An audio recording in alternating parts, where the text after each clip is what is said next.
Aujourd'hui, je vais te parler du sentiment de peur. Sentiment que nous pouvons tous et toutes ressentir. Depuis le Covid-19, beaucoup de choses ont changé dans ta vie. Tu ne vas plus à l'école, tu ne vois plus tes amis. Tu passes tes journées à la maison avec ta famille ou les personnes qui s'occupent de toi. Peut-être que tu as plus peur que d'habitude. Peur que quelqu'un que tu aimes attrape le virus. Peur de ne pas revoir ta grand-mère que tu aimes beaucoup.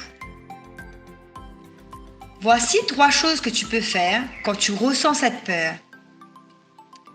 Tu peux te demander dans quelle partie de ton corps tu ressens cette peur.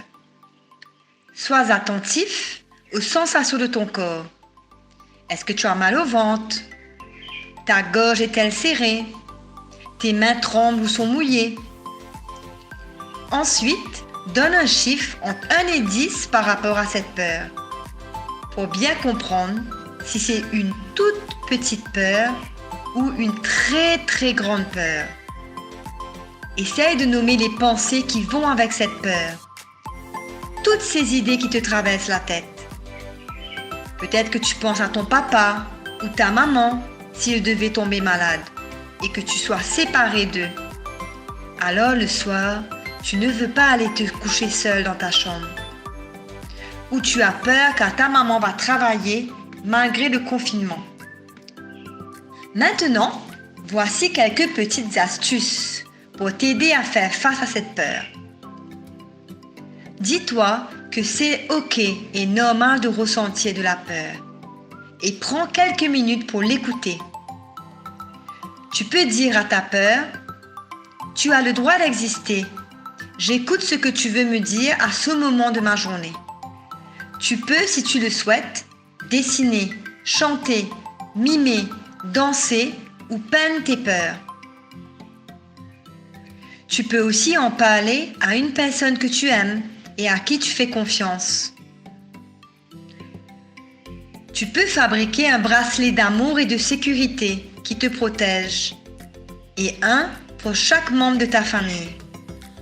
Ou trouver une autre astuce si tu sens que cela peut t'aider. Tu peux fermer tes yeux et respirer lentement en plaçant ta main sur ton ventre. Inspire en rentrant le ventre et compte jusqu'à 5. Expire en relâchant le ventre et recompte jusqu'à 5.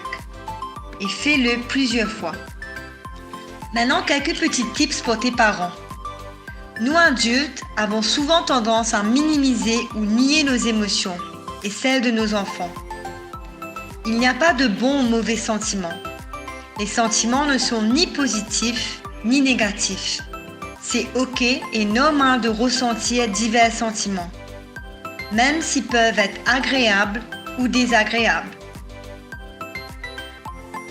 La peur est souvent liée au danger, à l'inconnu, à l'insécurité, à la menace.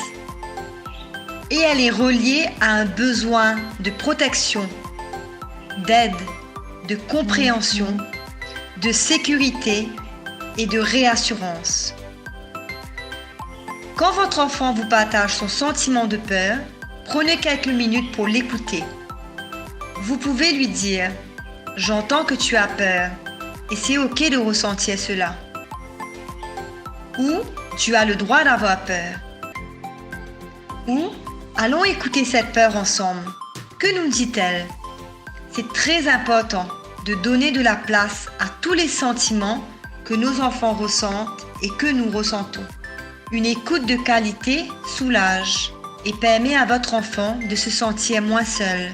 Cela permet aussi de mieux le connaître et le comprendre. Évitez de lui dire « Ça ne sert à rien d'avoir peur. T'inquiète pas, ça va passer. Mais non, ça ne fait pas peur. » Car cela nie son ressenti qui existe bel et bien. Prenons le temps tous ensemble d'être, d'écouter et d'accompagner nos enfants dans ce qu'ils vivent et ressentent.